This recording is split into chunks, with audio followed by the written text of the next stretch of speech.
संजय ने शीतल भाभी को पटा लिया और फिर भाभी ने भूत का नाटक स्टार्ट कर लिया। भूत झाड़ने के लिए घर से बाहर लेके जाना पड़ेगा और भाभी के साथ प्रिया भी आने लगी। कभी कभी प्रिया की माँ जी और भाभी भी आते थे, पर उसमें संजय संभाल लेता था।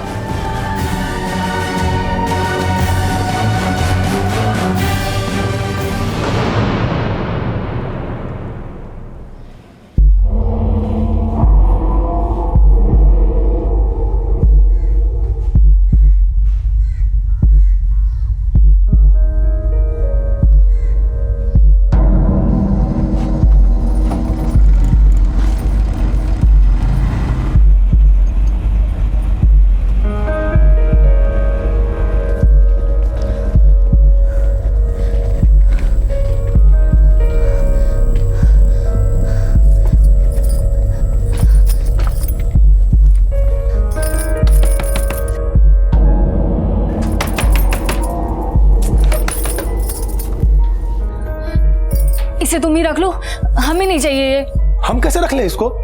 देखो हमें कुछ नहीं पता है, बस तुम रख लो इसे। अरे तुम भी गजब करती हो शीतल यार। तुम इसे रख रहे हो या नहीं?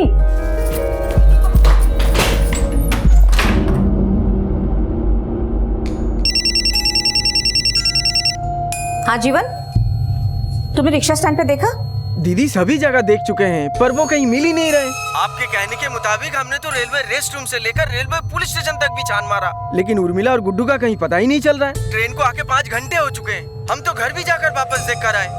आखिर अब मैं क्या करूं? इसीलिए जीवन, हमने तुमसे कहा था कि उर्मिला को मोबाइल लेकर दो, पर तुम हो कि हमारी बात मानते ही नहीं। दीदी आप अपनी बहू से एक बार फिर से पूछिए ना, वो ठीक से बिठाई थी ना ट्रेन में। अरे जीवन, हमने पूछा बहू से, वो कह रही है कि उसने खुद ने दोनों को ट्रेन में बिठा दिया था। शीतल, इतनी देर से इवनिंग वॉक से घर आती हो, क्या ये ठीक है? 5वां महीना चल रहा है तुम्हारा। अमृत, डॉक्टर ने तो हमें बोला है हमको अपनी बस। अच्छा देखो, आँख दिखाओ। हाँ बस करो, कुछ नहीं हुआ है हमें। यार तुम्हारा समझ में नहीं आ रहा मुझे चल क्या रहा है ये। कहाँ से आती हो, कहाँ जाती हो, मुझे ठीक नहीं लग रहा तुम्हारा मामला। तो इसमें इतने सोचने की भी क्या जरूरत है? एक काम करो, जासूस लगा दो हमारे पीछे। जासूस की नहीं, तुम्हें इलाज की जरूरत है। तुम्हारा दिमाग बेकाबू हो रहा है, पागल हो रही है तुम। शीतल सुनो, आपकी चाय। क्या बात है, बड़ी अकेले अकेले मुस्कुरा रही हो? फिर से वही रोज रोज का ड्रामा देखने को मिल गया। अच्छा, शीतल और अनिरुद्ध? हाँ, आज फिर से शीतल मैडम सुन रही थी, इतना लेट क्यों आती हो, कहाँ रहती हो, वही सब वगैरह वगैरह। पता नहीं इनका रिश्ता कभी ठीक होगा या नहीं। अरे ऐसा कौन सा ट्रेन में बिठा दिया जीजाजी जो उर्मिला और गुड्डू अभी तक घर ही नहीं पहुंचे? ये सारी गलती मेरी है। 8 साल से रिश्ता नहीं था ना, अलग थे, अच्छा था, खुश था। अब 2 दिन से एक क्या नहीं हुए, मेरे परिवार के 2 सदस्य गायब हैं। कुछ ज्यादा चढ़ा कर आया है जीवन, इसलिए बिना सोचे समझे कुछ भी बोले जा रहा है। जब हमने एक बार तुझे बता दिया कि शीतल खुद स्टेशन जाकर उनको ट्रेन में बिठा कर आई थी, तो ये बार बार हम पे इल्जाम लगा के तू साबित क्या करना चाहता है? मैं कुछ साबित नहीं करना चाहता हूँ। मुझे सिर्फ इतना बता दो, मेरी बीवी और मेरा बच्चा कहाँ है, बस। जीवन, सच तो यह है कि उर्मिला तेरे पास वापस आने ही नहीं चाहती थी, इसीलिए चली गई तुझसे दूर। और तुझ जैसे इंसान के साथ कोई खुश कैसे रह सकता है? सीधे सीधे बता दो, मेरी बीवी और बच्चा कहाँ है? अगर बाहर पे घुसा है और दोबारा घर में घुसने मत देना। ये ठीक नहीं कर रहा तू। अगर मेरी बीवी और बच्चे को कुछ हुआ ना, मैं तेरा वो हाल करूंगा अमरमणि, तू जिंदगी भर याद रखेगा। अरे चलो निकलो यहाँ से। 5 महीने की गर्भवती शीतल खुद गुड्डू और उर्मिला को ट्रेन में बिठाकर आई थी, लेकिन गुड्डू और उर्मिला पिछले 10 घंटों से गुमशुदा थे। क्या हुआ था उनके साथ और कहां थे वो? जीवन के परिवार और अमरमणि के परिवार के बीच किस बात को लेकर खटास थी? कहीं यही खटास उर्मिला और गुड्डू के लापता होने की वजह तो नहीं बनी? सभी जगह ढूंढ लिया सर, लेकिन कहीं नहीं मिले। हमको तो पूरा यकीन है सर, ये वही लोगों का काम है, हमारी बीवी और बच्चे को छुपा के रखा हुआ है। कोई खास वजह है? वजह है सर, लेकिन हमको नहीं पता था कि 8 साल पुरानी वजह अभी तक दिल में लगा कर बैठा होगा वो। 8 साल पुरानी वजह?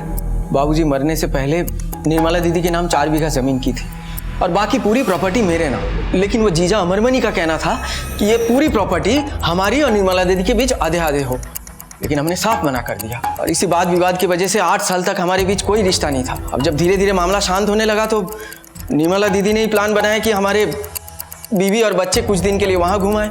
8 साल बीत चुके हैं इस बात को जीवन जी। क्या आपको लगता है वो लोग अभी तक इस बात को दिल में पाले बैठे होंगे? आप नहीं जानते सर उस अमरमणि को। हिटलर है सर, वो एकदम हिटलर है। कोई कुछ भी कहे और आप भरोसा कर लेंगे?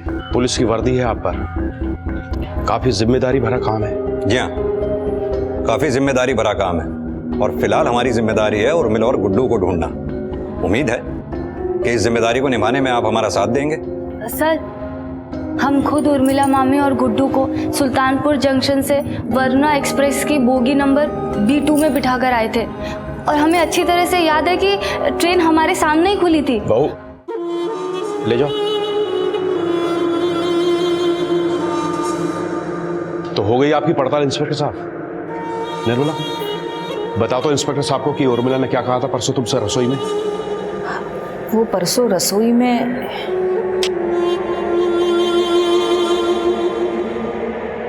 उर्मिला, तुम्हारी तबीयत तो ठीक है ना?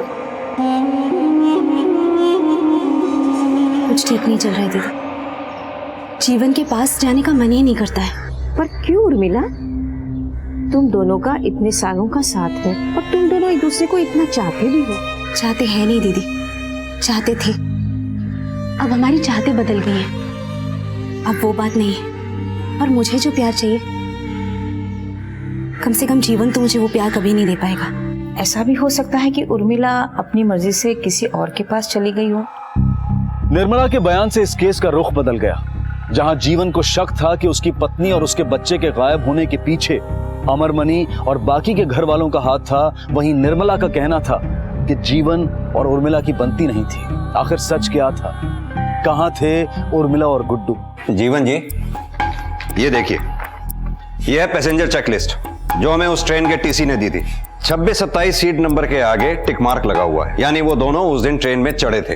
कहीं कुछ ऐसा तो नहीं जो आपको पता हो, वो हमारे लिए जानना जरूरी हो? हम सिर्फ इतना जानते हैं कि हमें किसी भी हाल में अपनी बीवी और बच्चा चाहिए। आप उन्हें ढूंढ के दीजिए सर, बस हम हमसे विनती करते हैं सर। हाँ sir, train number 14228 Varuna express के बोगी नंबर B2 के सीट नंबर 28 में मैं बैठा था। आपकी सीट के ठीक सामने वाली सीट पे, यानी कि हाँ 26 और 27 नंबर, एक औरत और एक बच्चा ट्रेवल कर रहे थे। आपने देखा उनको? जी हाँ, एक औरत और एक बच्चा तो थे, ठीक मेरे सामने वाली सीट पे बैठे थे। ये दोनों थे वो? जी नहीं सर, ये तो किसी और की फोटो है। ठीक से देखिए, शायद आपको कोई गलतफहमी हो रही होगी। अरे नहीं सर, इस बच्चे को तो मैं भूल ही नहीं सकता। बहुत ही प्यारा बच्चा था और इस बच्चे की वजह से मैंने इसकी माँ के साथ बातचीत भी की थी। वो कुछ कह रही थी कि वो किसी स्कूल में पढ़ाती है। दोनों जौनपुर में उतरे थे सर। उन्होंने बताया कि वो कौन से स्कूल में पढ़ाती थी? किसी सेंट जेवियर स्कूल में पढ़ाती थी। अच्छा, उनका स्केच बनाने में हमारी हेल्प करेंगे आप? जी सर, ये हमारे स्कूल की इंग्लिश टीचर है, मानसी उपाध्याय। क्या हम इनसे मिल सकते हैं अभी? Sure sir. जी सर, इस सीट पे मैंने ही ट्रेवल किया था। मानसी जी, आप एक टीचर हैं। सॉरी सर, स्कूल खुल गए थे और यहाँ आने के लिए मेरे पास टिकट नहीं थी। किससे मिली टिकट आपको? एक लेडी थी सर, समथिंग 24-25 साल की एज होगी। क्या इनमें से कोई थी? ये लेडी थी सर।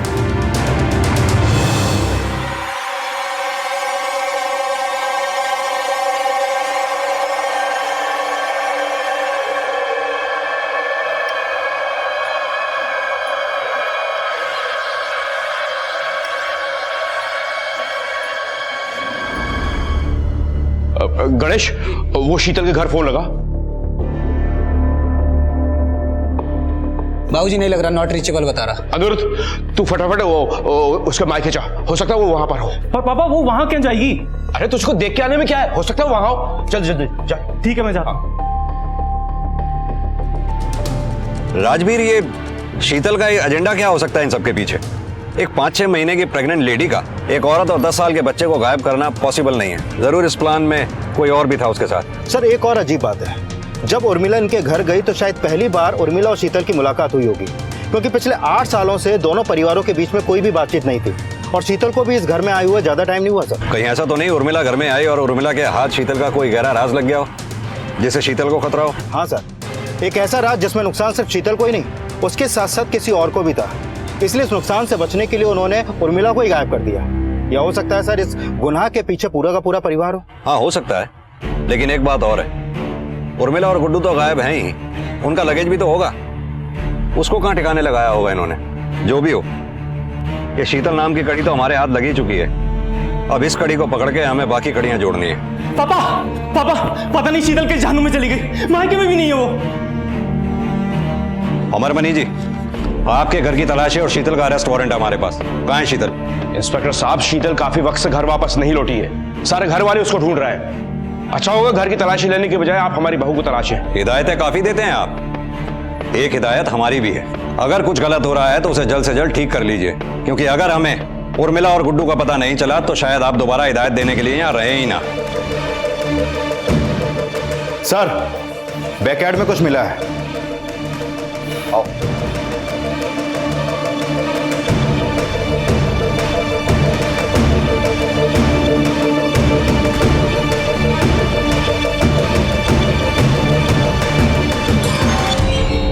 शीतल ने यह झूठ क्यों बोला था कि वो उर्मिला और गुड्डू को खुद स्टेशन छोड़कर आई थी? आखिर ऐसा क्या हुआ था जिसकी वजह से उसे खतरा था? क्या उर्मिला शीतल का कोई ऐसा राज जान गई थी जो उसकी गुमशुदगी का कारण बना? और अब शीतल कहां थी? और पुलिस को अब अमरमणि के घर से कुछ ऐसा मिला जिसके बाद उनके होश उड़ गए। इस केस की परतें अभी तो बस खुलना शुरू हुई थी।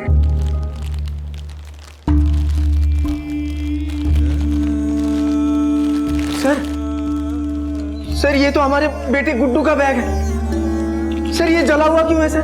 सर क्या हो गया हमारे बेटे गुड्डू को? उसका बैग सर, ये कैसे जल गया सर, बताइए ना। ये सर गुड्डू का बैग है सर। हाँ, हमारी बेबी उर्मिला कहाँ है? सर आप कुछ बोलिए सर। गुड्डू, उर्मिला।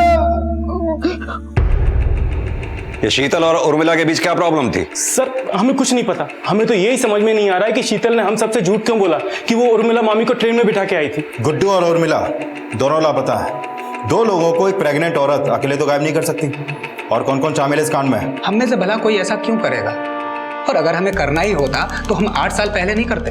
और जब से हमें पता चला है कि शीतल ने हम सबसे झूठ बोला है, तब से हमें भी शक होने लगा है कि इन सब के पीछे शीतल का ही कोई मकसद है। किसका फायदा है किसका नुकसान, ये तो हम ढूंढ ही लेंगे।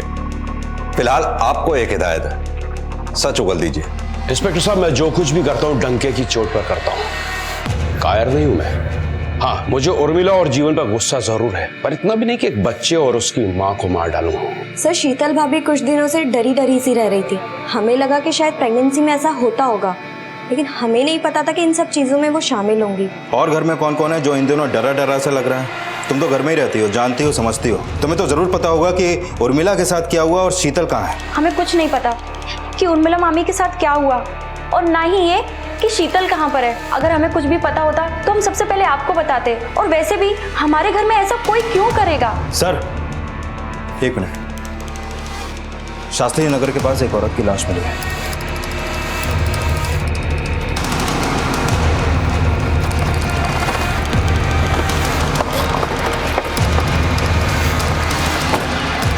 हटो सामने से।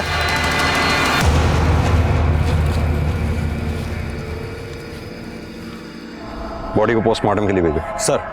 सर डिटेल रिपोर्ट आने के लिए थोड़ा टाइम लगेगा। ऑब्जर्वेशन के हिसाब से ये मौत जहर खाने की वजह से हुई है। बॉडी पर ऐसे कोई मार्क नहीं मिले जिससे ये लगे कि मर्डर हो। यानी ये तभी हो सकता है जब मर्डर करने वाला कोई बहुत नजदीकी हो। पॉसिबल है सर। वैसे भी एक 5 महीने की प्रेग्नेंट लेडी को फिजिकली जहर खाने के लिए फोर्स करना कोई बड़ी बात नहीं है। राजवीर, मामला क्या है कुछ समझ में नहीं आ रहा है। शीतल कहती है उर्मिला और गुड्डू को वो स्टेशन पे छोड़ के आई, पर असल में उर्मिला और गुड्डू स्टेशन पे पहुंचे ही नहीं। फिर पता चलता है कि शीतल ने वो टिकट्स किसी और को बेच दी थी। आखिर शीतल ने ऐसा किया क्यों? क्या मकसद था शीतल का उर्मिला और गुड्डू के लापता होने में? आखिर उर्मिला और गुड्डू हैं कहाँ? कहीं ऐसा तो नहीं शीतल की हत्या के बाद उनके साथ भी कुछ? एक चीज तो तय है, इस प्लान में कौन कौन शामिल था ये हमें पता नहीं, लेकिन शीतल इस प्लान में शामिल थी ये कंफर्म है। उसके कॉल रिकॉर्ड्स खंगालो, जरूर कुछ ना कुछ हाथ लगेगा। सर,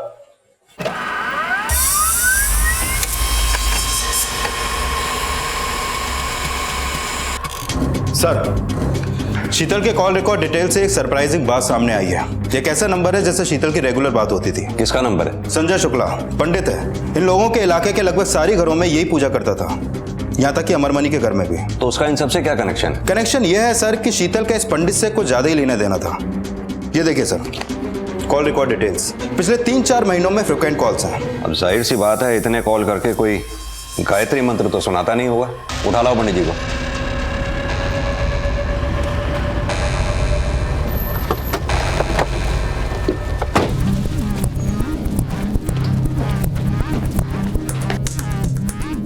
तोड़ दो ताला। सर।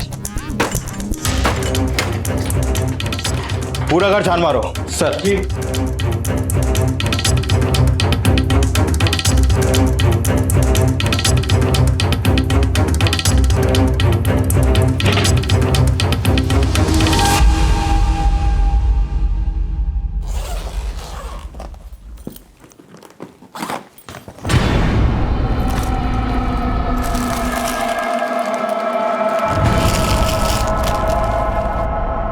ये औरतों का सामान, पर ये सारा सामान यूज किया हुआ लग रहा है सर। सर अंदर से ये मिला है।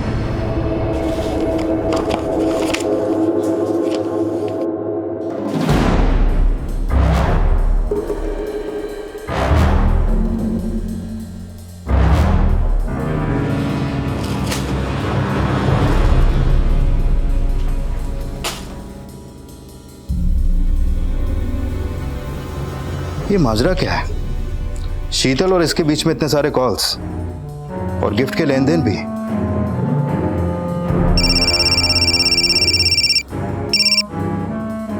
हाँ राजवीर बोलो। सर संजय ने हर गिफ्ट की डिटेल्स लिख के रखी है।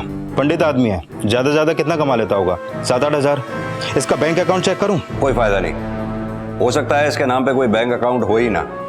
इन लोगों का ज्यादातर धंधा कैश पे ही चलता है। सर सिचुएशन को देख के लगता है कि शीतल का इस पंडित से कोई ना कोई चक्कर तो है। हो सकता है। एक काम करते हैं, अनिरुद्ध से पूछताछ करते हैं। उसकी बीवी मर चुकी है और बीवी का आशिक गायब है। इस त्रिकोण का तीसरा कोण तो वही है। ले आओ उसे। डीएनए टेस्ट करवा लीजिए ना, मेरा ही बच्चा निकलेगा। आप लोगों के दिल में जरा भी रहम नहीं है। आप जिस औरत के बारे में बात कर रहे हैं वो अब इस दुनिया में नहीं रही, और वो भी उस शख्स से जिसके लिए वो सब कुछ थी। अब तक जो कुछ भी सामने आया है वो मेरे लिए किसी एक बड़े सदमे से कम नहीं था। पता नहीं शीतल को क्यों झूठ बोलना पड़ा कि वो उर्मिला मामी और गुड्डू को स्टेशन पे छोड़ाई। राजवीर, मेरी थ्योरी के मुताबिक संजय और शीतल का अफेयर चालू था। इसकी खबर उर्मिला को पड़ी, जिसके चलते संजय और शीतल ने उर्मिला को गायब कर दिया।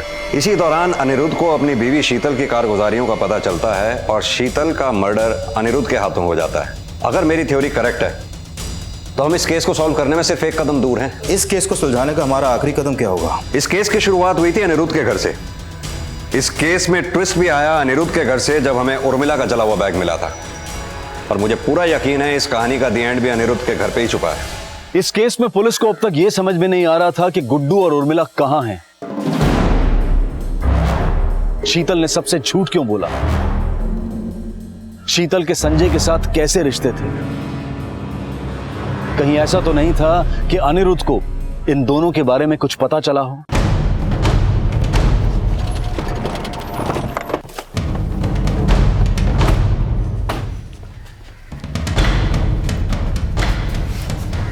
सर एक साथ पूरा का पूरा परिवार कहां जा सकता है? पड़ोसी से पूछताछ करते हैं, शायद कुछ पता चले। आओ। ये अमरमणि जी का पूरा परिवार कहां गया है, कुछ पता है आपको? सब वो घाट पे गए हैं अपनी बहू की अस्थियां विसर्जन करने के लिए। सिंह, काम करो, फौरन एक टीम लेके घाट पे पहुंचो। आप लोगों में से अस्थि विसर्जन कौन करेगा?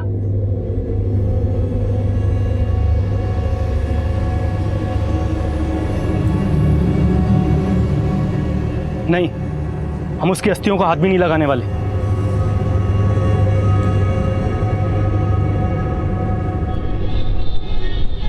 बेटा, अस्थि विसर्जन तो तुम ही करोगे ना? तुम्हारे अलावा और कौन करेगा? अरे जिसकी मर्जी हो कर दे, नहीं तो पंडित जी से बोल दीजिए, वो कर देंगे। हम कह दिए हम उसकी अस्थि को हाथ भी नहीं लगाएंगे। और आप हमसे जिद मत कीजिए बस। पर बेटा रहने दीजिए ना मम्मी जी, क्यों मरे लोगों की शांति के लिए जिंदा लोगों को तकलीफ दे रही हैं? और वैसे भी पता नहीं कैसे रिश्ते थे संजय और शीतल के बीच में।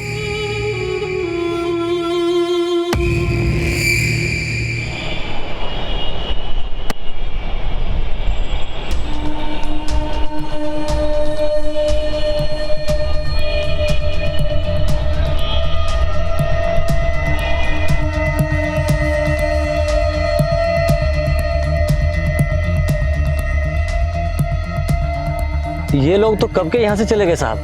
कहाँ गए? शायद किसी होटल में गए होंगे। आपको मालूम है कौन से होटल में ठहरे हैं ये? अब यहाँ 10-12 होटल हैं साहब, उन्हीं में से किसी एक में ठहरे होंगे। अनिरुद्ध, तुमने पुलिस को झूठ क्यों बोला? तो क्या करता, सच बोलता तो वो लोग मुझ पे शक करने लगते। क्या बात है, लगता है तुम दोनों के बीच बहुत ही इमोशनल सीन चल रहा था। हमने आकर डिस्टर्ब तो नहीं कर दिया आपको अनिरुद्ध और माधुरी? क्या हुआ सर? यही तो हम पूछना चाहते हैं कि पूरा परिवार एक साथ गायब है, आखिर बात क्या है? हम कहीं भाग नहीं रहे थे, अस्थि विसर्जन के बाद यहाँ से सीधे घर ही आ रहे थे। अस्थि विसर्जन तो कब का हो चुका, बाकी के परिवार के लोग कहाँ हैं? वो तो सब घाट पे थे, अब तक तो उन्हें आ जाना चाहिए था। ना तो वो घाट पे हो, ना ही अभी तक यहाँ पर वापस लौटे हैं। आखिर गए कहाँ बोलो?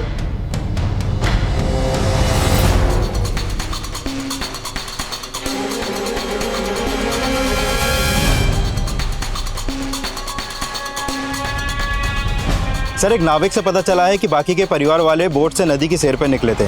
अभी तक ना तो परिवार वाले वापस आए हैं और ना ही वो बोट। एक काम करो, अनिरुद्ध और माधुरी को लेकर आओ। सर।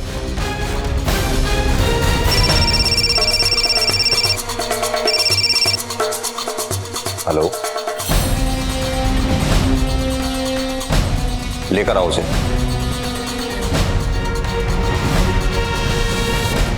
डरो मत बेटा, हम हैं ना आपके साथ। अब आपके साथ कोई कुछ नहीं करेगा। और हाँ, अब आपकी मम्मी को यानी उर्मिला जी को हम जल्दी ही ढूंढ लेंगे। कब देखा था आपने अपनी मम्मी को आखिरी बार? अच्छा, जिसने आपका मुंह दबाया उसको देखा आपने? अमरमणि, गणेश, प्रिया, शीतल और निर्मला ने जो उसकी मां के साथ किया था वो शायद उसे जिंदगी भर नहीं भुला पाएगा। इस सब की वजह से उसकी मानसिक स्थिति पर काफी असर पड़ा है, जिससे उभरने की वो अब भी कोशिश कर रहा है। आखिरकार पुलिस को गुड्डू के साथ साथ मुजरिमों का भी पता चला। जो बात पता चलनी बाकी थी वो ये थी कि इन लोगों ने उर्मिला को क्यों मारा। एक बड़ी चुनौती ये भी थी कि मुजरिमों की पहचान तो हो चुकी थी, लेकिन इससे पहले कि पुलिस कुछ कर पाती, अमरमणि, गणेश, प्रिया और निर्मला एक साथ गायब हो गए। संजय की तो पुलिस को काफी वक्त से तलाश थी, पर उनकी हर मुमकिन कोशिश असफल साबित हो रही थी। सर, फैमिली का अब तक कुछ पता नहीं चला है। हमारे कांस्टेबल ने बोट से नदी में काफी दूर तक ढूंढा, लेकिन उनके हाथ कुछ नहीं लगा। राजवीर, इन लोगों ने उर्मिला को मार के गुड्डू को एक अनजान जगह पर छोड़ दिया। इन सब के बाद कत्ल होता है शीतल का, यानी शीतल से कोई इन्हें बड़ा खतरा था। सर, मुंह खोलने का खतरा? एग्जैक्टली। अब इस सीन में बचते हैं 5 लोग, अमरमणि, गणेश, प्रिया, निर्मला और संजय। डेफिनेटली संजय ने गुड्डू का मुंह दबाया होगा और वो इस मर्डर में शामिल भी है, इसलिए वो अभी तक फरार है। अब सवाल ये उठता है कि आखिर ये सब हुआ क्यों? क्या उर्मिला के होने से अमरमणि परिवार को जान का खतरा था? सर, वैसे ये तो वो कैरेक्टर्स हैं जो सामने क्लियर दिख रहे हैं, कहीं पर्दे के पीछे अनिरुद्ध और माधुरी तो नहीं। आखिर पूरे परिवार वाले इन दोनों को साइड में करके प्लानिंग क्यों करेंगे? आधी कहानी हमें पता चल चुकी है और बाकी की आधी तुम दोनों इज्जत से बता दो, वरना जब हम अपनी औकात पे आते हैं ना तो अच्छे से अच्छे कहानियां बनाना भूल जाते हैं। बताओ, तुम्हारे परिवार ने मिलकर उर्मिला का खून क्यों किया? सर, ऐसा कुछ हुआ ही नहीं है और आप कुछ भी बोलेंगे हम मान लेंगे।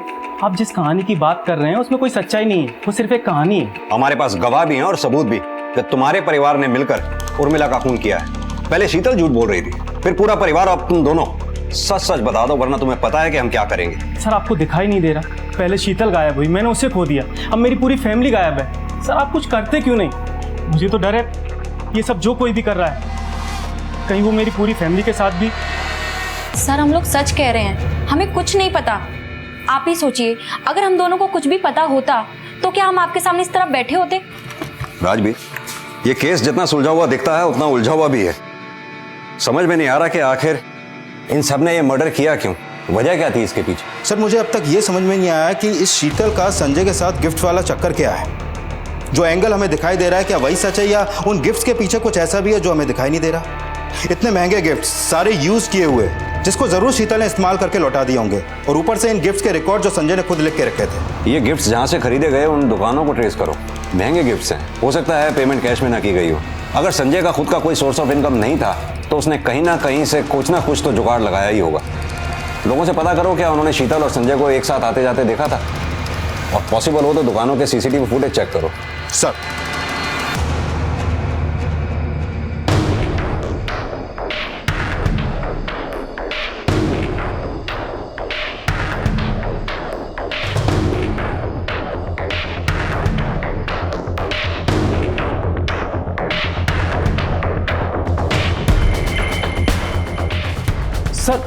सर ये तो पिंटू है। कौन पिंटू? सर ये प्रिया के पीछे था।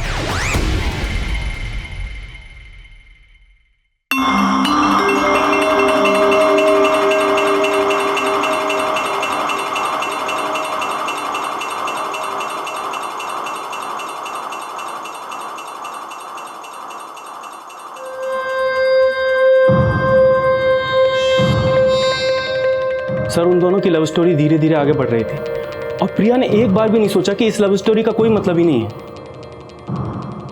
और पापा ने एक बार उन दोनों को अपनी आंखों से देख लिया। लगता है मजनू को भी पीछे छोड़ दोगे।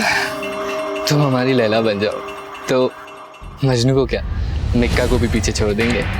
मैं बताता हूँ तू क्यों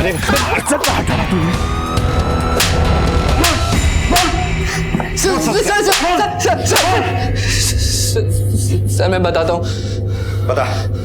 सर माँ कसम मैंने कुछ नहीं किया। सर मानता हूँ प्रिया और मेरे बीच संबंध था, पर सर बात बराबर की थी सर, इसलिए तो हम दोनों ने मिलकर भूत का नाटक किया था। भूत का नाटक? हाँ सर, वो दरअसल प्रिया के पापा जी ने हमें देखा तो उन्होंने हमें तो कूटा ही और साथ ही साथ प्रिया का घर से निकलना मुश्किल कर दिया। सर संजय हमारा अच्छा दोस्त था। ए संजय, एक बात बता, ये प्रिया के घर का पूजा पाठ तेरे हाथ में ही है ना? अबे साले अब ये मत बोलना कि तुम दोनों की कुंडली मिलवाएं। अरे नहीं मेरे भाई, तू बस प्रिया और मेरा मिलने का जुगाड़ बना दे। माँ कसम जिंदगी भर लक्ष्मी जी की पूजा करेगा। संजय ने शीतल भाभी को पटा लिया, जिससे प्रिया और हमें अच्छा मौका मिलने लग गया, और फिर भाभी ने भूत का नाटक स्टार्ट कर लिया। और संजय ने घर वालों को समझाया कि उन्हें भूत झाड़ने के लिए घर से बाहर लेके जाना पड़ेगा, और भाभी के साथ प्रिया भी आने लगी।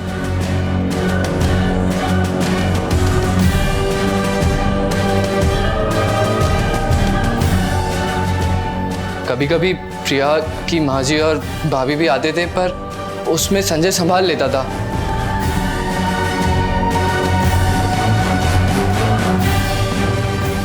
भाभी जी को गिफ्ट्स का शौक था, उन्हें वो मिल जाता था। संजय को पैसे की लालच थी, उसे पैसे मिल जाते थे। सर प्रिया और हमें सिर्फ मिलने की चाह थी। सर एक मिनट, मैंने पिंटू की कॉल रिकॉर्ड और लोकेशन डिटेल्स चेक की, क्लीन है। इससे भी कोई खास हाथ नहीं लगा है। माजरा क्या है कुछ समझ में नहीं आ रहा। उर्मिला की मौत से लेके इन सब के गायब होने तक बस एक राज बना हुआ है सब। एक काम करो, इन सब की फोटोग्राफ्स चारों तरफ सर्कुलेट कर दो, खबरियों को भी अलर्ट करो। इस केस को सॉल्व करने के लिए इन सबका मिलना बहुत जरूरी है। सर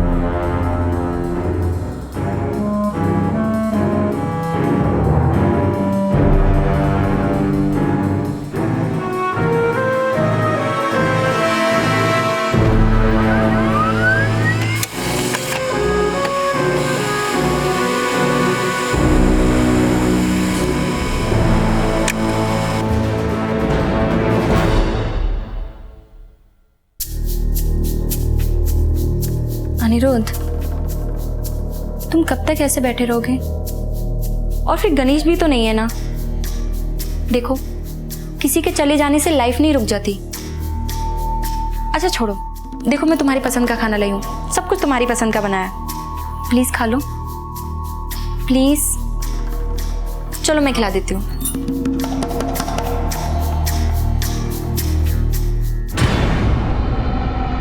सर 2 दिन पहले घाट के किनारे 3 लाशें मिली। पोस्टमार्टम रिपोर्ट के मुताबिक इनके पेट से हैवी स्लीपिंग पिल्स मिली। इसके बाद डूबने से इनकी मौत हो गई।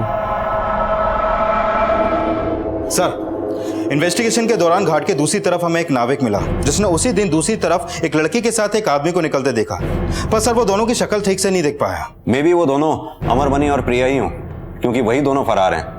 संजय का तो हमें पहले से ही कुछ नहीं पता है। कहीं ऐसा तो नहीं बाप बेटी ने मिलकर ही इन सबको मारा हो। एक काम करो, अनिरुद्ध और माधवी को खबर दे दो। इस केस में अभी भी कोई ऐसी कड़ी है जो हमारे हाथ नहीं लगी है।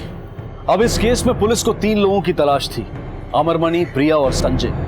इन लोगों ने खून क्यों किए थे, इस सवाल का जवाब तो नहीं मिला था, लेकिन इतना साफ था कि इस परिवार में ऐसे कई राज दफन थे जिनका बाहर आना जरूरी था। सब 25 साल से अमर भाई साहब हम लोग पड़ोसी हैं साहब। आदमी थोड़े अलग स्वभाव के हैं, ज्यादा उन्हें कभी हंसते हुए नहीं देखा और उनकी खुशी तो उनकी बेटी में ही बसती है। दोनों बेटों से बेटी को ज्यादा चाहते हैं। साहब, पिल्लू का किस्सा तो पूरे मोहल्ले को पता है। देखा था अक्सर प्रिया को उसके साथ। प्रिया भी कोई उनमें से कम नहीं थी, वो तो भाई साहब की लाडली थी। इसके लिए अमर भाई ने आज तक उसको एक शब्द नहीं कहा। सर वो प्यार मैं समझता हूँ, लेकिन इन बाप बेटी का, सर इनका कुछ अलग ही किस्म का प्यार चल रहा था। अक्सर मामला जैसा होता है वैसा दिखता नहीं है सर। मतलब इनके रिश्ते में कुछ गड़बड़ थी। तू क्या सोच रहा है? तू जो बोलेगा हम सुन लेंगे। सर वैसे मिसिंग भी तो ये सिर्फ बाप बेटी हैं। संजय पहले से ही अंडरग्राउंड है, कहीं सबके पीछे इन दोनों का ही तो हाथ नहीं। अभी किसी नतीजे पर पहुंचना जल्दबाजी होगा। बाप बेटी के रिश्तों को जड़ तक खुद निकालना होगा। पागल हो गया वो कुछ भी बोलेगा और मैं बैठ के सुनूंगा। पहले तो साला धुला, उसके बाद मेरी बहन को परेशान किया, और जब उसका खुद का नाम आ रहा है तो मेरे पूरे परिवार को बदनाम कर रहा है वो। सर अब तो मुझे पूरा यकीन हो गया है कि इसके पीछे किसी और का नहीं, सिर्फ और सिर्फ उसी का हाथ है। अगर मेरा बस चले ना, साले को जान से मार डालूं मैं।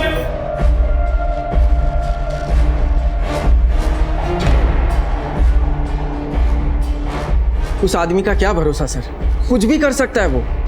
बहुत बड़ा दोगला इंसान है। एक ही पल में दोस्त और दूसरे ही पल में जान का दुश्मन बन जाता है। सर अगर पिंटू को लगता है ऐसा है तो जरूर ऐसा होगा, क्योंकि प्रिया के बारे में पिंटू से ज्यादा और कौन जानेगा सर। हेलो, ठीक है हम पहुंचते हैं अभी।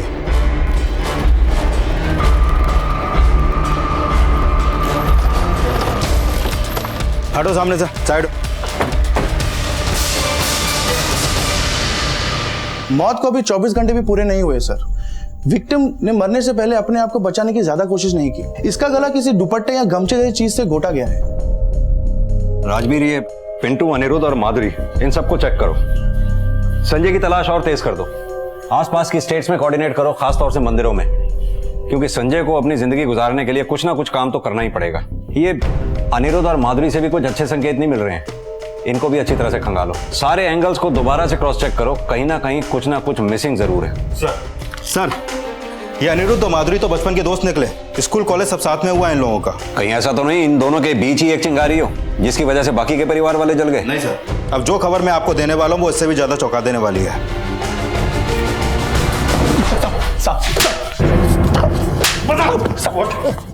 बिहार भाग के गया, और वो भी कहां? मंदिर में। तुझे ये ध्यान नहीं रहा कि वहां तेरे जैसों की कोई जरूरत नहीं है। बोल कौन कौन शामिल था इस कांड में तेरे साथ?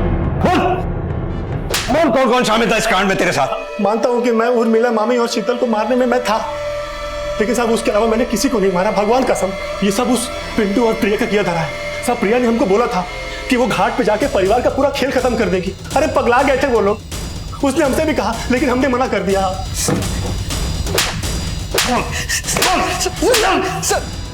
सब सच सच भौंक दे। अब एक सेकंड का भी अगर पॉज लिया ना तो तेरी अलग से जबान बाहर खींच लूंगा। सर वो उर्मिला मामी को सब पता पड़ गया था, और सर वो सबको बता देती सर, इसलिए हमने सोचा कि हम उन्हें रास्ते से हटा देंगे। बता, बाकियों ने तेरा साथ क्यों दिया?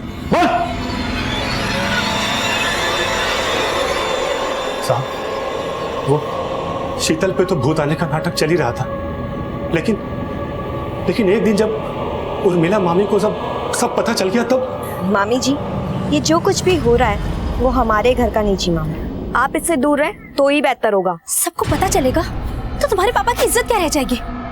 मुझे तो उन्हें बताना ही पड़ेगा। और इस उम्र में भला कोई करता है ऐसा? लगता है वक्त आ गया है कि आपको ना मोक्ष की प्राप्ति हो।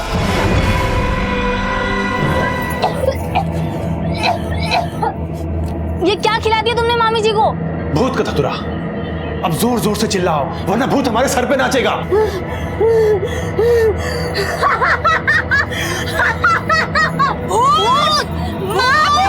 फिर हमने सबको ये कहा कि जो भूत शीतल के अंदर आता है वो अब उर्मिला मामी के अंदर आ चुका है, और अगर अब ये भूत किसी के अंदर आया तो उसकी मौत हो जाएगी। सब परिवार वाले बहुत डर गए। फिर हमने कहा कि अगर उर्मिला मामी को ही मार दिया जाए तो ये भूत का खेल हमेशा हमेशा के लिए खत्म हो जाएगा। सर इन सब के बाद शीतल भाभी की हालत पतली हो गई।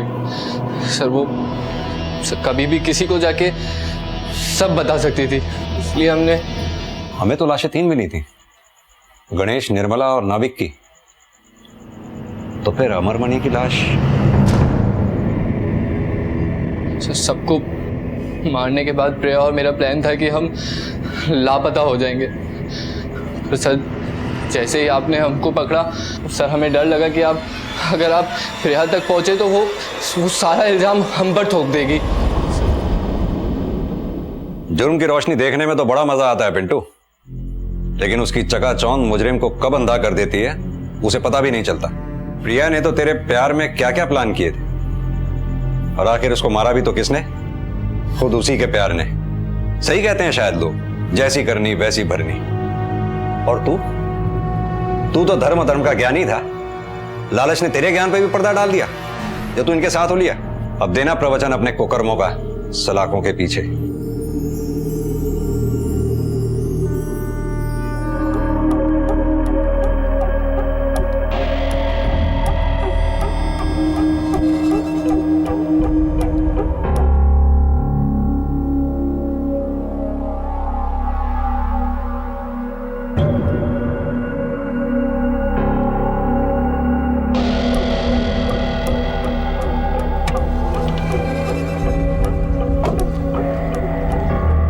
अनु, कहाँ जा रही हो? कॉलेज? हाँ। चलो ना, मैं छोड़ देता हूँ तुम्हें। मैं भी उसी तरफ जा रहा हूँ। नहीं, आप रहने दीजिए, मैं चली जाऊंगी। नहीं अनु, सुनो मेरी बात, मैं छोड़ देता हूँ ना तुम्हें। आप तकलीफ मत कीजिए, मैं चली जाऊंगी। अनु सुनो मेरी बात, तकलीफ की कोई बात नहीं है, मैं छोड़ दूंगा ना। मैं चली जाऊंगी। सुनो मेरी बात, चल। अनु!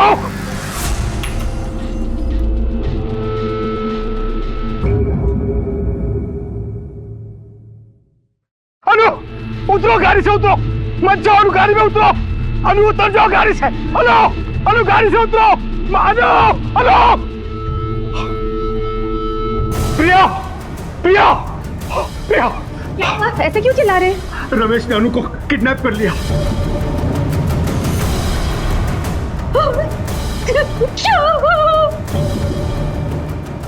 हमें सताने के लिए अनु को टॉर्चर करेगा, और जानता हूं उस कमीने को।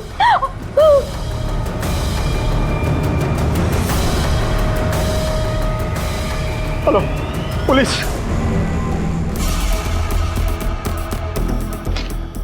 राणे सर, हर एक ट्रैफिक सिग्नल पर इस गाड़ी नंबर को मैसेज करो, जहां जहां हमने नाकाबंदी की है वहां पर भी। जाओ। Okay sir. गायतुंडे, अपनी वायरलेस टीम को मुलुंड हाईवे पर भेजो, और इस लड़की का फोटो हर एक के मोबाइल में अपलोड करो। Okay sir. देखिए, आप चिंता मत कीजिए, हम जितना जल्दी हो सके आपकी लड़की को ढूंढने की कोशिश करेंगे।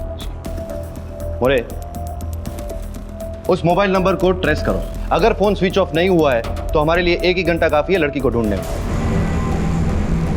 अरे आपने राइट क्यों मारा? मेरा कॉलेज तो नेक्स्ट लेफ्ट पे था। सब पता चलेगा।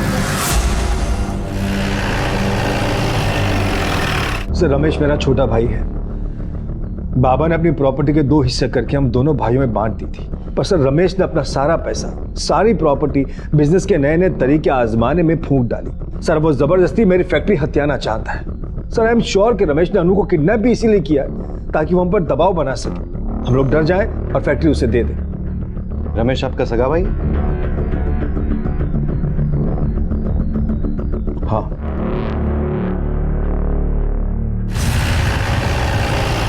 अनु, हाँ,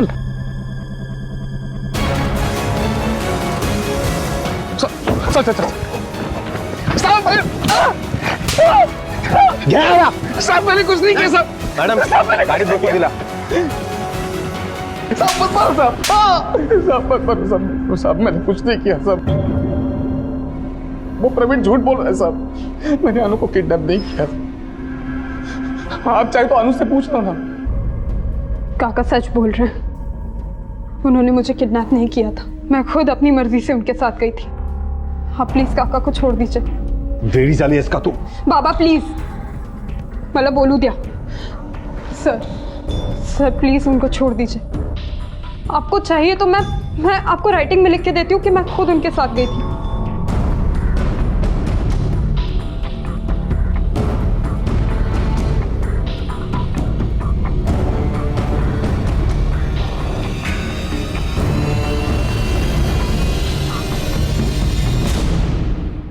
ये रिश्तों का कैसा चक्रव्यूह था जहां कह पाना मुश्किल था कि कौन सच बोल रहा था और कौन झूठ, कौन किसकी तरफदारी कर रहा था और कौन किसकी खिलाफत। अन्नू और रमेश झूठ बोल रहे थे या फिर प्रवीण और प्रिया। आखिर यह अपहरण था या सिर्फ दर्शाया गया था? और प्रवीण की बेटी अन्नू रमेश को क्यों बचा रही थी? प्रवीण ने जायदाद की बात सच कही या झूठ? रमेश जायदाद हड़पना चाहता था या अपना जायज हक मांग रहा था? इन सभी सवालों के साथ यह केस शुरू हुआ, लेकिन 6 महीने के बाद कुछ ऐसा घटा जिसने इन सवालों पर ही सवाल खड़े कर दिए।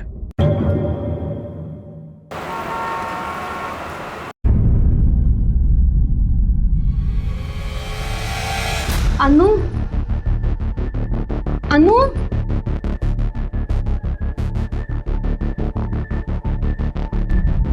अनु,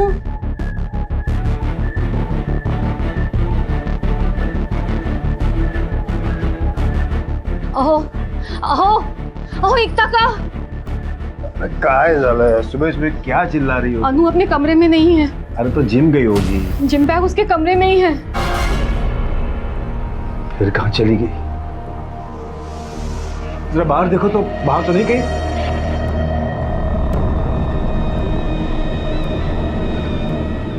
This number can't be reached right now.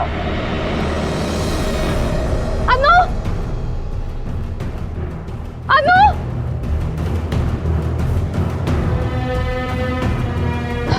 अनु बाहर भी नहीं है। उसका फोन भी ऑफ मिल रहा है। कहाँ चली गई? ऐसे बिना बताए कहाँ जा सकती है? कहीं रमेश ने अनु को फिर से किडनैप तो नहीं कर लिया?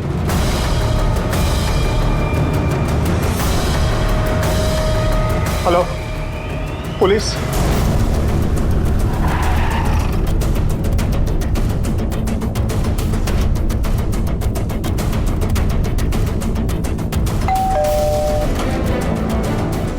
सर कहाँ है? अरे सगला घर नीट चेक करा रहे हो सर। अरे सर बताएंगे तो हुआ क्या है? अनु का है? मुझे नहीं पता अनु कहाँ है। क्या हुआ क्या? अनु पांचाल लापता है और उसका बाप प्रवीण, उसका कहना है कि तूने उसे किडनैप किया है। सापड़ निकाले। साहब ये प्रवीण का दिमाग खराब हो गया, वो खामखा मुझे फंसाने की कोशिश कर रहा है सर। साहब मुझे वाकई नहीं पता अनु कहाँ है। नहीं पता? तो ये क्या है? ये किताबें मैंने अनु के लिए खरीदी है। तूने अनु के लिए खरीदी है या अनु की ही है? साहब मैं सच बोल रहा हूँ साहब, मैंने कुछ नहीं किया। मैं मानता हूँ मेरा झगड़ा चल रहा था प्रवीण के साथ प्रॉपर्टी को लेकर, लेकिन मैंने अनु को किडनैप नहीं किया साहब, मेरा यकीन मानिए। ये बुक्स मैंने खरीदी थी वो उसे गिफ्ट करने के लिए साहब। देख, अगर तू झूठ भी बोल रहा है ना तो हम पता करवा लेंगे। मोरे, अपने पास अन्नू के अपने ही हाथ का लिखा हुआ पिछली बार का स्टेटमेंट है ना? उस स्टेटमेंट को और इस बुक पे लिखे हुए नाम के हैंडराइटिंग को मैच करवाओ। Okay sir.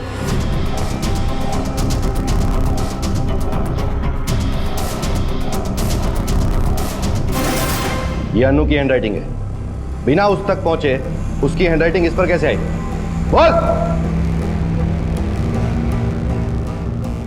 मुझे मेरे वकील से बात करनी है साहब। 1000 बार समझाया था तुम्हें कि अनु पर नजर रखो, उसका ध्यान रखो, पर नहीं, तुमने उसे इतना सर पे चढ़ा दिया। आज देखो क्या हालत हो गई। हाँ, जैसे सब मैंने ही किया है, मैंने ही बिगाड़ा है उसे।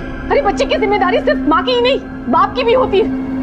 और पिछले कुछ दिनों से तो पता नहीं क्या हुआ है अनु को, ना कोई बात सुनती है ना मानती है, और कुछ पूछो तो सीधा मुझे जवाब तक नहीं देती।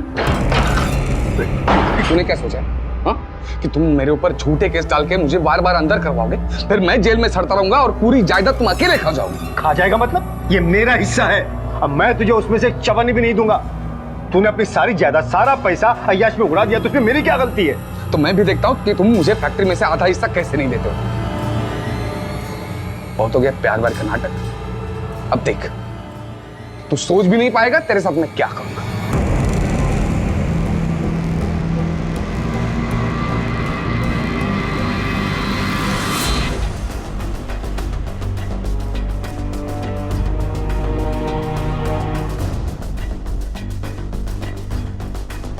सर, बॉडी लगभग पूरी तरह से जल गई है। आसपास पड़े हुए जले हुए कपड़े को टुकड़े से लगता है कि शायद ये बॉडी किसी लड़की की हो सकती है। कुछ मिला है आसपास? नहीं सर, बॉडी आइडेंटिफाई की जा सके ऐसा कुछ भी नहीं मिला। लगता है आसपास की पत्तियों और लकड़ियों पर पेट्रोल डाल के जलाया गया है। सर, हमारे पुलिस स्टेशन में अनु पांचाल और ऐसी 2 लड़कियों के आसपास के पुलिस स्टेशन में मिसिंग कंप्लेंट दर्ज है। अगर इस बॉडी के बोन्स के डीएनए और उन तीनों के फैमिली के डीएनए को मैच किया जाए तो शायद पता चल सकता है कि यह बॉडी किसकी है। हमारे पास कोई रास्ता नहीं, बॉडी को पोस्टमार्टम के लिए भेजो। ओके जी सर। ओके सर, अनु का कुछ पता चला? फिलहाल तो नहीं, लेकिन हमें एक डेड बॉडी मिली है जो पूरी तरह से जल चुकी है और इसीलिए आपको अपना ब्लड टेस्ट करवाना होगा, जिससे हम ये पता कर पाए कि वो बॉडी अन्नू की है या नहीं। नहीं सर, मेरी बेटी अनु नहीं हो सकती सर। देखिए, हम भी ये उम्मीद करते हैं कि वो बॉडी अनु की ना हो और इसीलिए आपको एबीओ टेस्ट करवाना पड़ेगा। आपका कहना था कि आखिरी बार आपने अनु को रात में देखा था। यह भी हो सकता है कि वो सुबह नहीं रात में गायब हुई हो। नहीं सर, रात के 10 बजे कल अनु सो गई थी, उसके सोने के बाद ही मैं सोने गई थी। आप कहाँ थे? सर, मैं भी तकरीबन 10:30 बजे सो गया था। पता नहीं मेरी बच्ची किस हाल में होगी, रमेश ने उसके साथ क्या किया होगा। आपने रमेश को जब जेल में बंद किया था तो उसे छोड़ा क्यों? बेल के लिए अप्लाई करने का हक सभी को होता है। रमेश ने भी एंटीसिपेटरी बेल ली है। उसके कहने के मुताबिक उसको झूठे केस में फंसाने की कोशिश की जा रही है। सर, झूठा मैं नहीं, झूठा रमेश है। वो हमारी फैक्ट्री हड़पना चाहता है। हम उसे अरेस्ट तो कर सकते हैं, लेकिन उसके लिए बॉडी आइडेंटिफाई होना बहुत जरूरी है।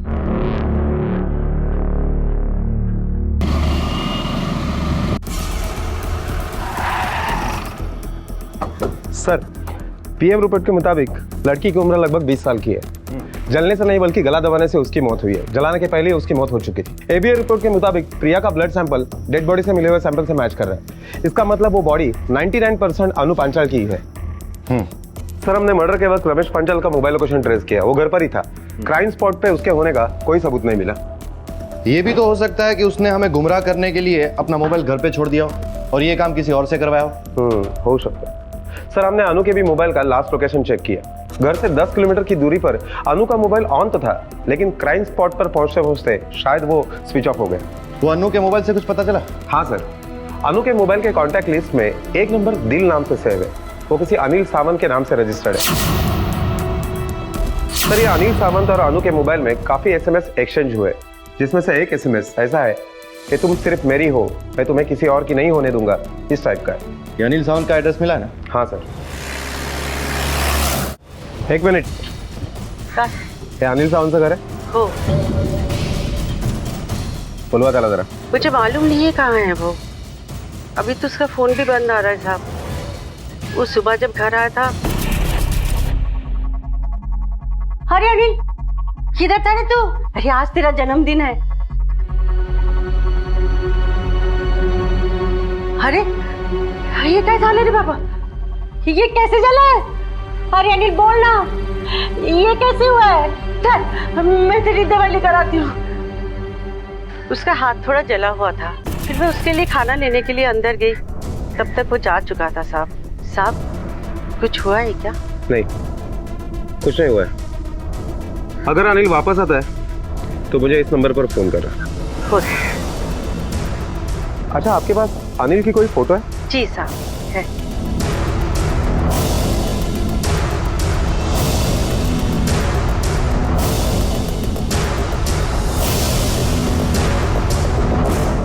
मोरे, एक काम करो, हमारे 2 कांस्टेबल 24 घंटे के लिए अनिल के घर के बाहर हमारे 2 कांस्टेबल तैनात करो। सर, हमारे पेट्रोल टीम को और एक जली हुई लाश मिली है।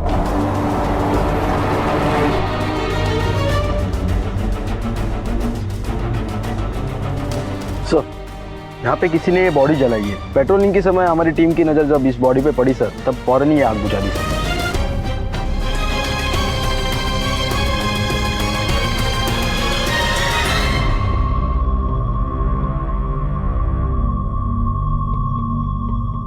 साहेब तुम्ही मला इकडे का आणलं? मेरा अनिल इधर क्यों आएगा? आज उसका जन्मदिन है साहब, मैं सब उसके पसंद की चीज बनाई हूँ, उसने तो अभी तक चखा भी नहीं साहब। मेरा अनिल अभी घर को आने वाला है, उसके पास घर का चाबी भी नहीं है साहब। मेरे को घर जाने का, मैं घर जाती हूँ साहब। हे बघा, तुमची परिस्थिती मी समजू शकतो, लेकिन क्या करें, फॉर्मेलिटीज है, पूरी तो करनी पड़ेगी। बस आप एक बार देख लीजिए।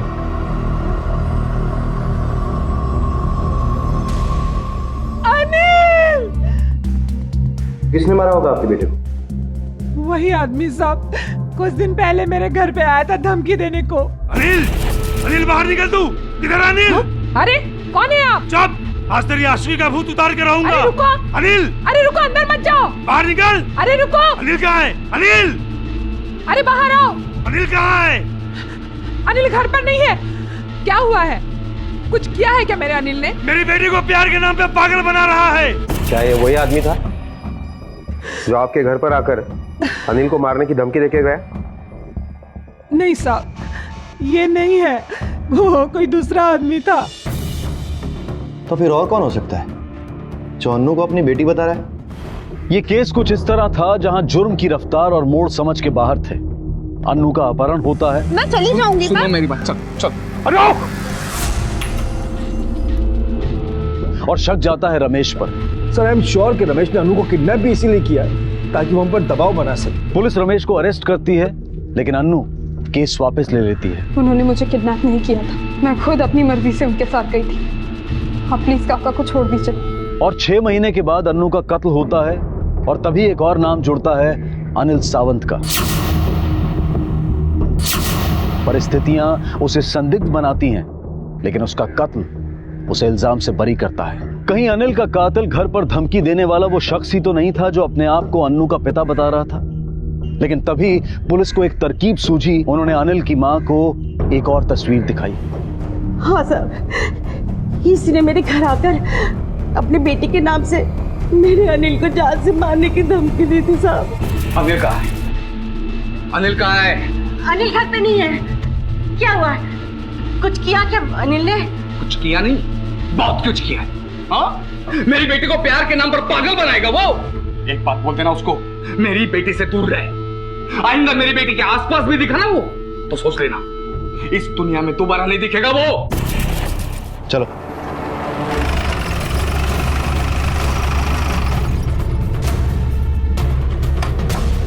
अरे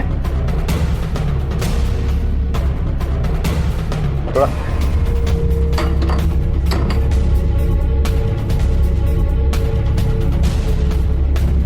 सब जगह ठीक से तलाशी लो। सर।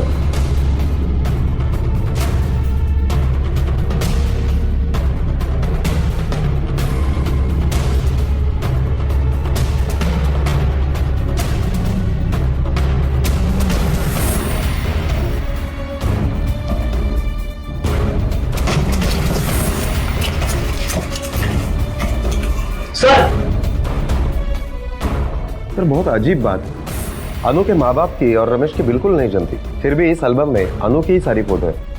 हो सकता है अनु रमेश की बेटी हो और अनिल और अनु के कत्ल का राज यही हो। बिल्कुल पॉसिबल है सर, क्योंकि उस दिन बॉडी की शिनाख्त के लिए जब हमने प्रवीण से डीएनए सैंपल मांगा तब प्रिया ने मना करके खुद का ब्लड सैंपल दिया था। इन्होंने सुबह से कुछ खाया नहीं है, तो हो सकता है कि चक्कर खा के गिर जाए। क्या ऐसा नहीं हो सकता कि डीएनए टेस्ट के लिए आप मेरा ब्लड ले लें? क्योंकि प्रिया जानती थी कि प्रवीण अनु का बाप नहीं है और प्रवीण का ब्लड सैंपल अगर लिया जाता तो डीएनए मैच नहीं करता और प्रवीण को पता चल जाता। लेकिन सर, हम ये कैसे साबित कर सकते हैं कि अनु प्रवीण की नहीं रमेश की बेटी है? फिलहाल हम प्रिया से डायरेक्ट तो नहीं पूछ सकते हैं। ये बात जरूर रमेश का है, क्योंकि उसके अलावा यहाँ पर कोई नहीं रहता। इसको फॉरेंसिक के लिए भेजो।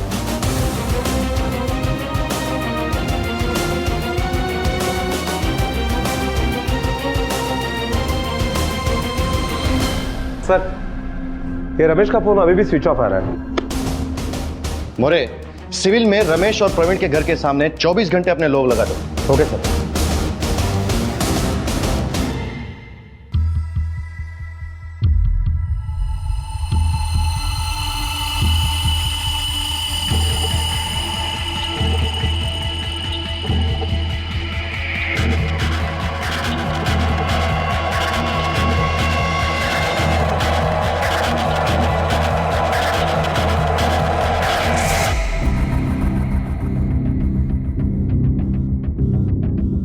आ गया आपका घर। चलो हम अंदर तक छोड़ते हैं आपको। नहीं नहीं, थैंक यू, आप लोगों ने मेरी इतनी मदद की। अब मैं ठीक हूँ, मैं चली जाऊंगी।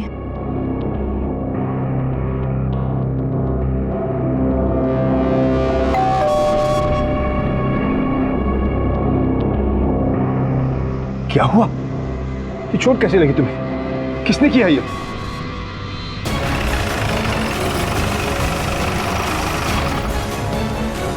प्रिया अकेले गई थी घर से बाहर? हाँ सर। उसका पति कहाँ था उस वक्त? वो घर पर ही था।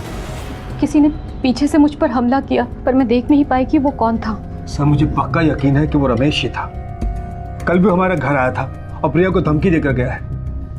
बताओ ना प्रिया, क्या बोल रहा था? हाँ, कल वो हमें धमकी देकर गया कि आखिर किस काम में इतनी बिजी थी? वो 2 टके का लड़का आदिल और अपनी अनु उसके साथ प्यार में पागल होकर घूम रही थी, और तुम हो कि तुम यहाँ आराम से बैठी हो, चिंता तक नहीं है। ये तुम बोल रहे हो जिसने आज तक सिर्फ सब कुछ बिगाड़ा ही है। अपने गिरबान में तो झांकते नहीं हो, दूसरे पर उंगली उठाने चले आते हो। तुम्हें पता चल गया तो तुमने क्या कर लिया? हाँ देख, ये बकवास ना अपने पति के साथ किया कर, मेरे साथ नहीं, समझी? मैं तुम्हें सिर्फ ये बताने के लिए आया था कि उस अनिल को अपने किए की सजा मिल गई।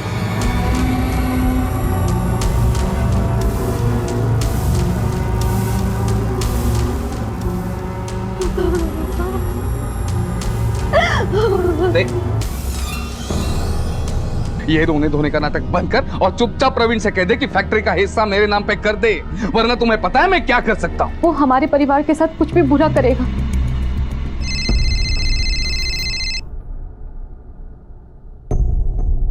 हेलो।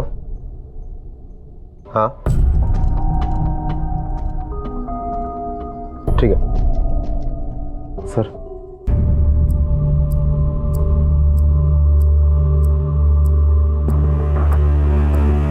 देखिए फिलहाल तो हम लोग जा रहे हैं, लेकिन वापस जरूर आएंगे। लेकिन आपकी जानकारी के लिए आपको एक बात बता दूं कि अगर आपको ऐसा लगता है कि थोड़ी देर पहले आप पर रमेश ने हमला किया था, तो ये बात गलत है, क्योंकि हमारी टीम को रमेश की लाश मिली है, वो भी यहां से बहुत दूर।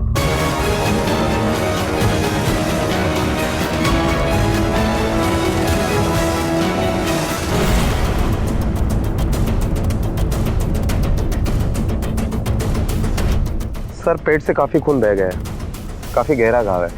आसपास कोई हथियार भी नहीं मिला। मुझे लगता है खूनी कत्ल करने के बाद हथियार के साथ ही भाग गया। मोरे, अगर पेट में चाकू मारा गया है तो शर्ट फटा हुआ होना चाहिए, लेकिन ताज्जुब की बात यह है कि शर्ट साबुत है और पेट फटा हुआ है। सर मुझे लगता है कि छीना झपटी में रमेश का शर्ट ऊपर हुआ होगा और इसलिए चाकू मारते वक्त पेट तो फट गया, लेकिन शर्ट साबुत है। हो सकता है, लेकिन सवाल ये खड़ा हो गया है कि रमेश ने अनु और अनिल का कत्ल किया था, तो अब उसका कत्ल किसने किया? सर एक शख्स है जो रमेश का खून कर सकता है, लेकिन अभी यकीन से कुछ कहा नहीं जा सकता जब तक कंफर्म नहीं होता।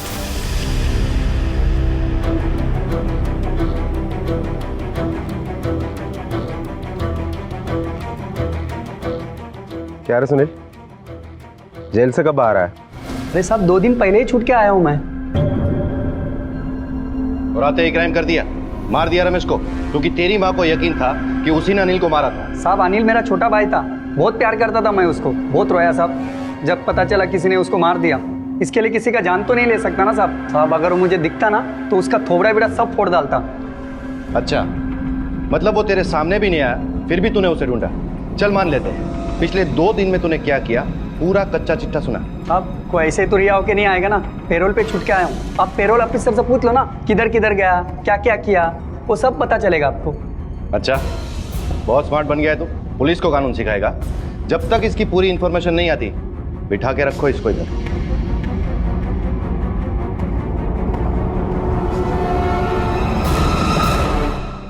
मोरे, मेरा शक सही था, रमेश ने प्रिया पर हमला नहीं किया। जिस दिन प्रिया पर हमला हुआ उसके 1 रात पहले ही रमेश मर चुका था, और वो चाकू का कट वो कोई लड़ाई झगड़े की वजह से नहीं है, वो रमेश की किडनी निकालने की वजह से हुआ है। इसका मतलब ये है कि ये केस कोई आपसी दुश्मनी का केस नहीं है, ये किडनी रैकेट केस है। फिलहाल इस फैमिली मैटर को दूर रखो और इस केस की दूसरी तरह से छानबीन करते हैं। इस रमेश की कॉल डिटेल्स फिर से निकालो और हर एक नंबर की डिटेल जांच करो। Okay sir.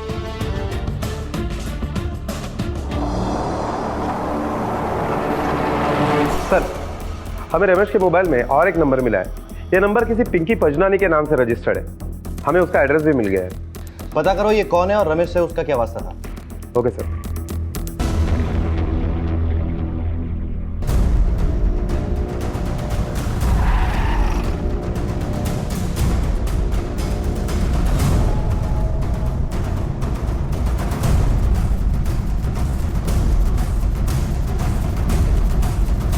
पिंकी पजनानी? जी हाँ, मैं ही हूँ, कहिए।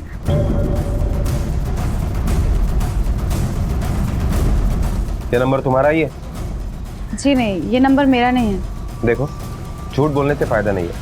हमें मोबाइल सर्विस प्रोवाइडर कंपनी से पता चल गया है कि यह नंबर तुम्हारे ही नाम से और इसी एड्रेस पर रजिस्टर्ड है। देखिए सर, मेरा फ़ोन मेरे हाथ में है।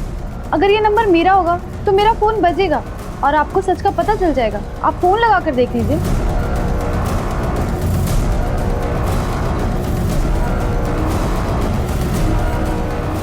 द्वारा डायल किया गया नंबर अभी नेटवर्क क्षेत्र से बाहर है। कृपया कुछ समय बाद फिर कोशिश करें। अब तो आपको मेरी बात पे यकीन हो गया होगा। मैं वैसे भी बहुत लेट हो चुकी हूँ और मुझे काम के लिए निकलना है। अनाथ हूँ ना, एक दिन का काम भी बहुत नुकसान करता है मुझे। मैं चलती हूँ।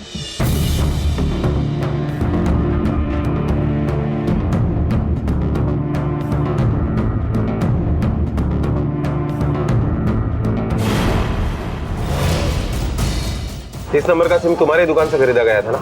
जरा चेक करके बताओ कि ये नंबर किसके नाम पर रजिस्टर्ड है। 2 मिनट सर, मैं चेक करके बताता हूँ। ये नंबर सिम किसी पिंकी पंजनानी के नाम पे रजिस्टर है। ये रहा उसका आईडी प्रूफ और एड्रेस। लेकिन वो लड़की तो कह रही है कि ये नंबर उसका नहीं है। इस लड़की के डॉक्यूमेंट पर किसी और को बेचा था क्या? पॉसिबल है नहीं सर। सिम देते समय सारे डॉक्यूमेंट मैं खुद चेक करता हूँ। किसी एक के डॉक्यूमेंट में किसी दूसरे को सिम देता ही नहीं सर। ये पिंकी हमसे झूठ क्यों बोल रही है? कुछ छुपा रही है।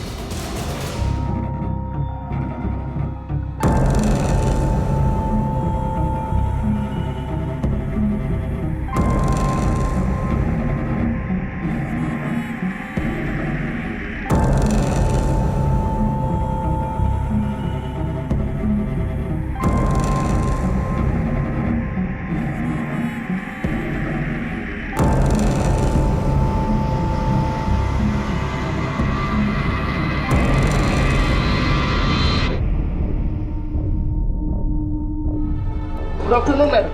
Good afternoon.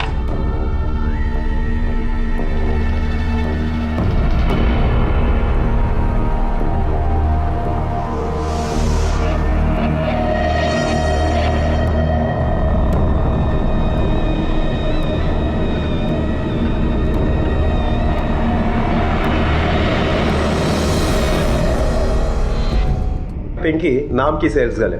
असल में इसका काम कुछ और ही है। इसकी एक दोस्त शहर के नामचीन हॉस्पिटल में हेड नर्स है, जो हॉस्पिटल किडनी ट्रांसप्लांट के लिए फेमस है। सर, जब मैंने हॉस्पिटल के अंदर जाकर इंक्वायरी की तो मुझे पता चला कि आज तक उस हॉस्पिटल में 49 किडनीज ट्रांसप्लांट हो चुकी है, जबकि उस हॉस्पिटल में ऑफिशियली सिर्फ 12 किडनी डोनेशन का रिकॉर्ड है। पर आखिर इस किडनी रैकेट का अन्नू और अनिल की मौत से क्या संबंध है? और एक बात सर, ये 36 किडनियां हासिल करने में पिंकी और उसकी दोस्त का बहुत बड़ा हाथ है, और जबकि असल में वो उसकी दोस्त नहीं, उसकी माँ है। क्या? जी सर, पिंकी ने हमसे झूठ बोला कि वो अनाथ है, जबकि उसकी माँ जो हॉस्पिटल में हेड नर्स है, ये माँ और बेटी मिलकर किडनी रैकेट चलाते सर। मुरे, क्राइम ब्रांच को इन्फॉर्म करो और ये पिंकी के घर पे रेड करो। अगर वो दोनों सचमुच ये काम करती है तो उसके घर पे कोई ना कोई सबूत हमें जरूर मिलेगा। जी सर।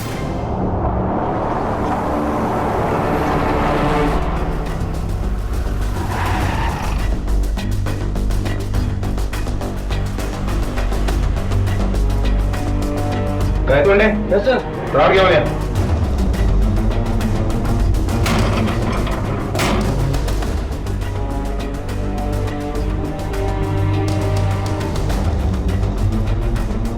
पूरा घर तलाश करो सर, ठीक तरह से तलाशी लेना।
सर, मैं एक बड़े हॉस्पिटल की एक हेड नर्स हूँ।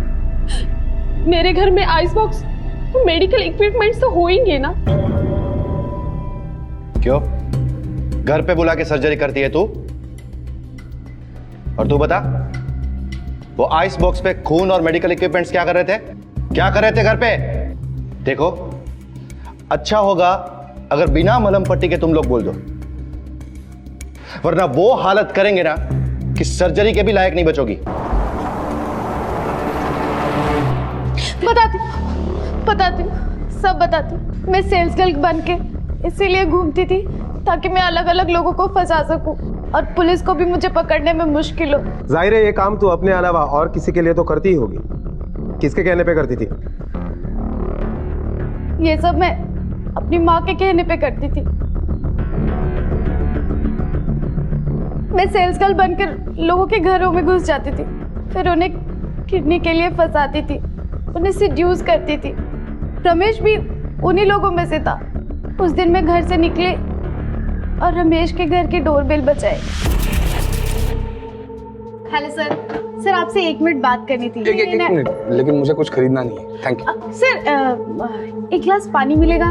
वो एक्चुअली बहुत थक गई हूँ, धूप भी बहुत हो रही है तो थोड़ा चक्कर सा आ रहा है। लो।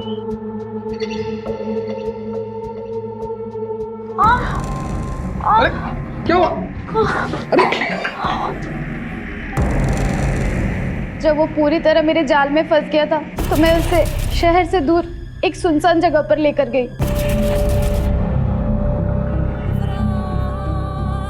और उसे सिड्यूस करते करते क्लोरोफॉर्म वाला रुमाल सुंघा दिया, जो कि हम हर बार करते थे। जब वो बेहोश हो गया तो मैंने माँ को बुलाया और माँ ने अपना काम कर दिया, उसकी किडनी निकाल ली। ये दोनों आपके किडनी रैकेट केस के गुनहगार हैं।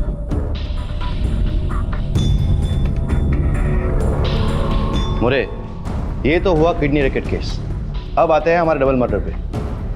अनिल और अन्नू अगर इस रैकेट से जुड़े हुए नहीं थे, इसका मतलब खून किसी और ने किया, एक ने या किसी 2 लोगों ने। पुलिस ने जाने अनजाने लंबे समय से चले आ रहे क्राइम ब्रांच के एक केस को सॉल्व कर लिया था, लेकिन अनिल और अन्नू के कत्ल से जुड़ा एक भी सुराग उनके हाथ नहीं लगा था। बावजूद इसके कि संदिग्धों की लिस्ट में अब सिर्फ प्रिया और प्रवीण पांचाल ही थे, पुलिस ने बड़ी होशियारी से एक जाल बिछाया। बस अब देखना यह था कि शिकार कब और कैसे उसमें आकर फंसता।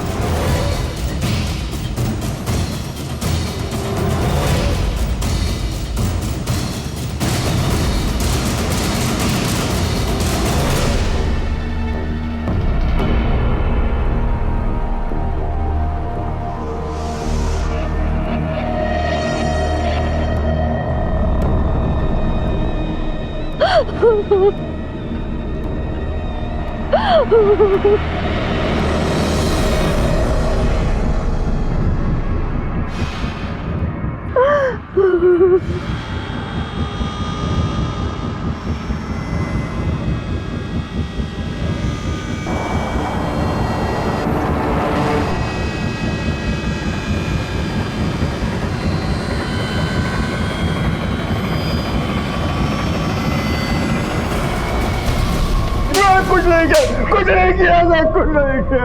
देख, तेरे इन आंसुओं का हम पर कोई असर होने वाला नहीं है। सच बता, क्यों मारना चाहता था अपनी बीवी को? क्योंकि उसने मुझे धोखा दिया था सर। सारी जिंदगी मेरी बीवी बनने का नाटक करती रही और मेरे भाई से अफेयर भी चलाती रही। अनु मेरी औलाद नहीं थी सर, वो प्रिया रमेश की बेटी थी और मैं बेवकूफों की तरह सारी जिंदगी अंधा बन के घूमता रहा। तुझे कैसे पता चला कि अनु प्रिया और रमेश की बेटी थी? खुद अनु ने मुझे ये बात बताई थी। उस रात जब हम सो गए थे तो अचानक किसी आवाज से रात में मेरी नींद टूटी। मैं उठा, देखा तो प्रिया मेरे बाजू में सो रही थी। मैंने घड़ी में देखा तो 12 बजने में 15 मिनट कम थी। मैं दरवाजे से बाहर गया, हॉल में देखा कि अनु मेन डोर से बाहर जा रही थी। मुझे हैरानी हुई कि रात को चोरों की तरह अनु कहां जा रही। मैंने उसका पीछा किया और उन्होंने ऑटो लिया। मैंने भी अपनी बाइक ली और उसका पीछा किया। अनु हमारी घर से थोड़े दूर एक जगह पर पहुंची और ऑटो छोड़ दिया। मैंने भी बाइक साइड में लगा के उसके पीछे पीछे चल पड़ा।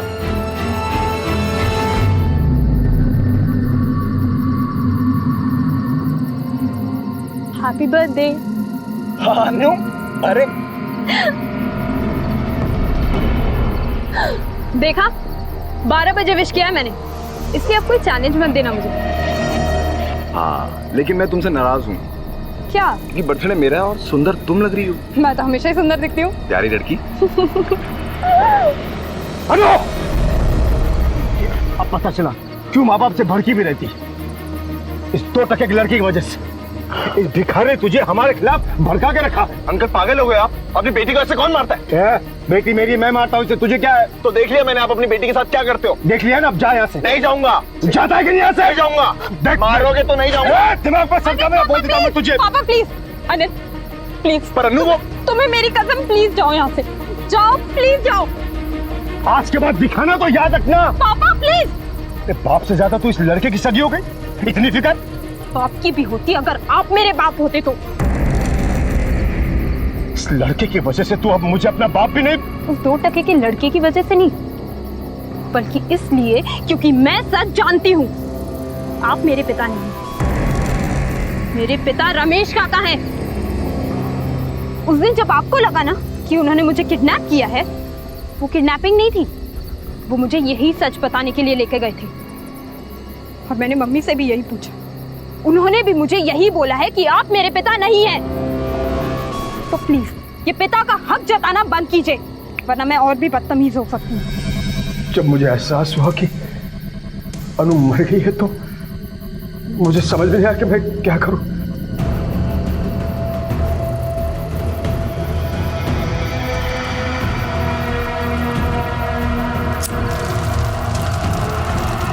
उसने मुझे अनु को मारते हुए देख लिया है और मुझे यकीन था कि वो जरूर वापस आएगा। रात भर उसका इंतजार करता रहा।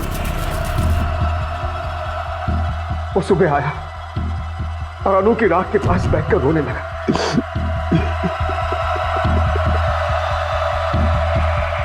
मैं पीछे से गया, बाइक दूर थी इसलिए पेट्रोल नहीं छिड़क पाया। फिर मैंने कुछ लोगों के आने जाने की आवाजें सुनी तो मैं वहां से भाग गया। ये सब प्रिया की वजह से हुआ है सर। वो मुझे धोखा नहीं देती तो ऐसा कुछ नहीं होता। मैं अपनी फैमिली से बहुत खुश था सर, पर प्रिया ने सब। उसने नहीं, तूने सब खत्म किया है। प्रिया और रमेश के बीच में कुछ नहीं था। अनु ना तुम्हारी बेटी थी ना रमेश की। प्रिया ने उसे स्पर्म डोनेशन से पैदा किया था, और वो भी इसलिए क्योंकि तू बाप नहीं बन सकता था। और उस बेचारी ने तुझे इसलिए नहीं बताया क्योंकि तेरा मर्द होने का घमंड टूट जाता।